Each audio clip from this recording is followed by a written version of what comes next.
실제로 사실 요거는 취재하면서 저도 놀란 게 중국이 초청을 해서 간 거잖아요. 네.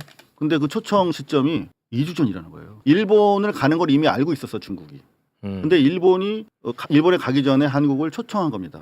실제로 그 결과 어떻게 되냐면 우리는 2개월 만에 중국 정상이랑 2번이나 만난 나라가 돼버린 거예요. 그렇죠. 예. 그리고 완전히 그 새해 시작하자마자 그냥 벽두에 국빈으로 초청해가지고 엄청난 네. 장관급 영접 예우부터 시작해서 그 서열 1, 2, 3를 만났잖아요. 물어봤어요 의전장한테 이게 가능한 일이냐 그랬더니 네. 외국에서 와도 1, 2, 3를 한꺼번에 못 만난대요. 그 같은 만났죠. 경우는 조대로 왔어요 자기가 대통령한테 그런 경우도 없답니다. 그리고 아까 말씀하신 것처럼 미래 권력 상위 시장까지 만나죠. 자 이런 점에 보면 실제로 지금 대한민국이 이제 소위 말하는 중재적 외교의 중심으로서 중국, 미국, 일본 그리고 유럽 국가들도 오늘 좀 외신 분석해 본 거 보면 너무나 다 부러워하는 거야. 한국을. 그래요. 그러니까 부러움의 대상이 됐다. 셀카 참고로 지금 전체 그 실시간 검색으로 5위인가 6위를 했어요. 셀카 사진이 중국 내에서 중국 내에서. 중국 네. 내에서. 어린애들까지 다 알아요. 그래요. 네.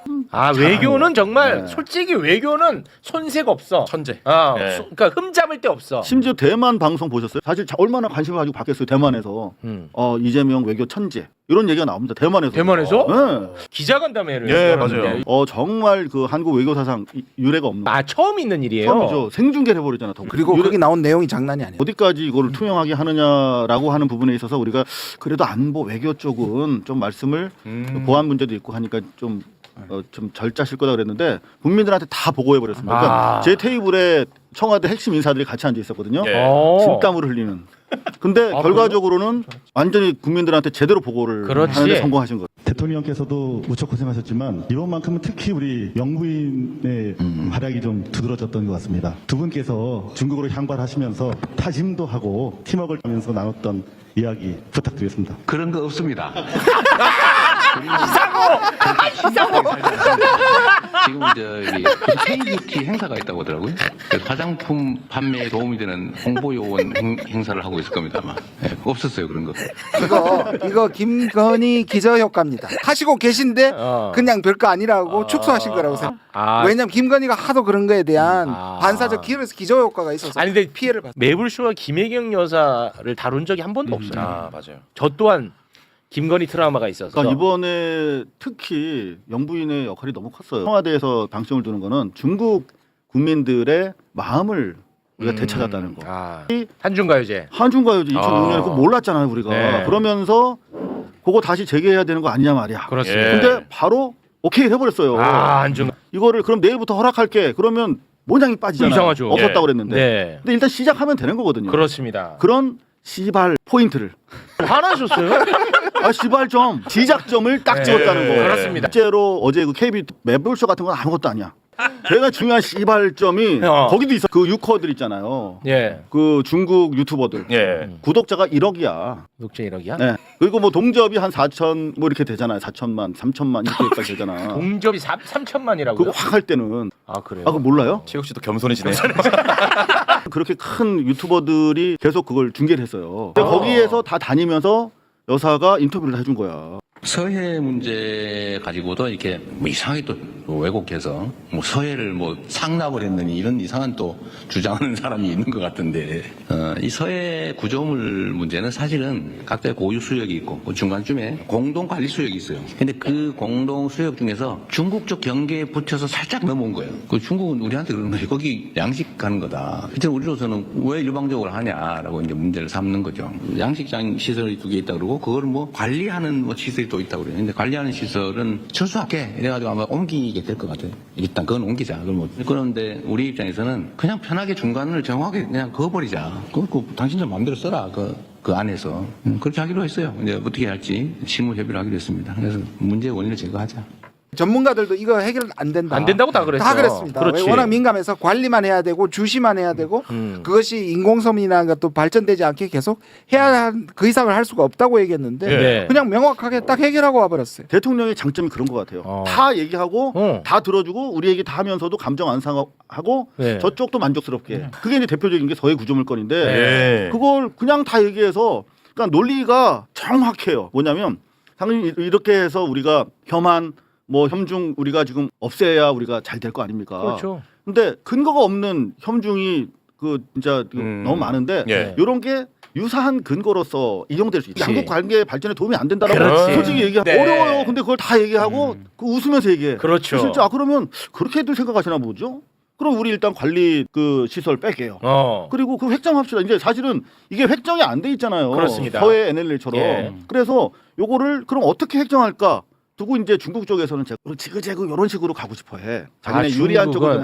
우리는 그냥 심플하게 이렇게 갑시다. 근데 요거를 이제 이야기를 하는 데 있어서 상당히 좀 그 다양한 논의의 층위가 쉽진 있더라고요. 근데 않겠죠. 여하튼 그 논의를 시작을 했다는 거죠. 우리가 네. 본격적으로. 그런 게 성과라면 성과다. 그렇습니다. 진짜 그렇습니다. 영민한 겁니다. 정말. 지룡에 입각해서 중국이랑도 안보 얘기한다라고 공개적으로 천명을 해버렸어요. 어. 그러면서 상무 장관급 채널을 이제 새로 만들었고 동시에 이제 서해 이런 거 EEZ 같은 거 이제 나름대로 선을 그려면 네. 군사 협의가 필요한 거거든요. 네. 그래가지고 군사 채널도 이번에 오. 복원이 됐어요. 대난구호에서 요거 경계 획정까지 해서 군사 협의가 이제 본격화돼요. 결과적으로 놓고 보면 미국도 일본도 다 해피해. 마이니치나 아사히에서는 미일 간의 관계를 배려한 신중한 외교적 움직임이 돋보인다라고 입장을 냈을 정도로 네. 할 말 다 하고 왔는데 미국이랑 일본은 땡큐라고 좀 하고 그러니까요. 있다니까요. 예. 정신승리라는데 일종의 정신승리인데 중립을 지켜줘서 고맙다고 그렇지. 얘기하고 있어요. 네. 기자가 이제 쿠팡의 개인정보 유출범이 중국인이라 혐중 정서가 더해지고 있다. 이런 이야기 시진핑 주석이랑 나눴냐? 네. 이런 이제 질문을 했습니다. 거기에 대해서 이재명 대통령이 매우 심플하게 이야기를 했어요. 사실 쿠팡의 그 정보 유출 사태 관련해서 중국인 직원 이런 문제들이 사실 있지 않습니까? 그래서 쿠팡의 그 범죄 행위자가 중국 사람이다. 어쩌라고요? 일본 사람이면 그러면 그때부터 일본 사람 미워할 거니까. 그렇지.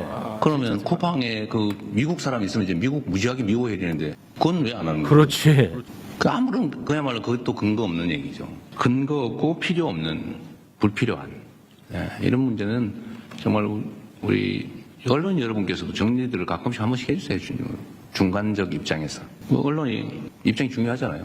기자들이 정말 잼며든다라고 우리가 장난스럽게 얘기하잖아요. 예. 그러니까 뭘 이렇게 사실 조지고 싶어. 뭔가 문제를 비판하고 싶어. 근데 빈틈이 없어요. 뭔가 이렇게 좀 잡아서 이렇게 넘어뜨려야 되는데 잡을 데가 없어.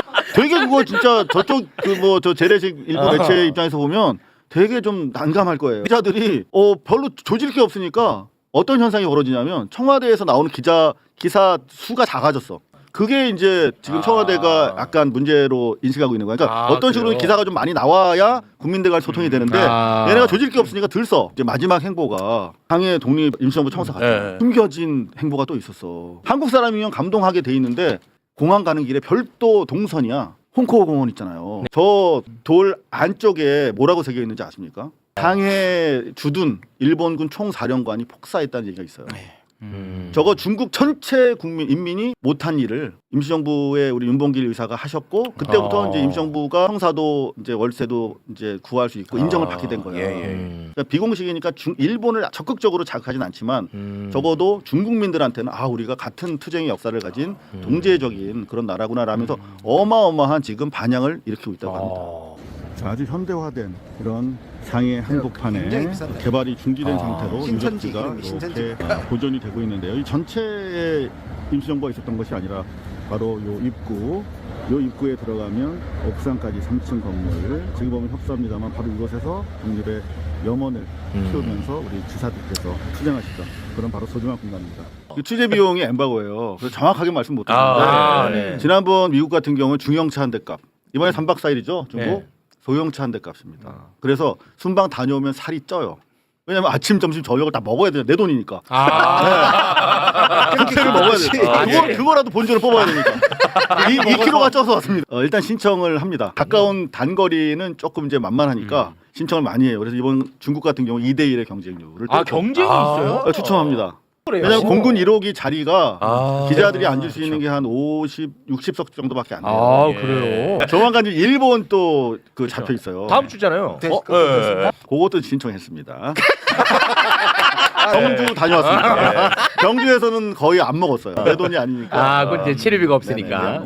실제로 대통령께서 대통령 되기 전에 순방 비용을 나라에서 내주는 줄 알았다고 그러시더라고요. 그래서 그걸 딱 이제 받아보시고 이렇게 비싸? 그러면서 여기 다 부자 언론사만 오셨네요. 그랬다는 거예요. 그래가지고 이제 저희가 좀 불쌍해서 그러셨는지 몰라도 이를테면 이제 제일 비용이 많이 들어가는 데가 프레스센터 때문에 그래요. 우리나라도 한 1, 2억 하거든요. 하루 대관료가.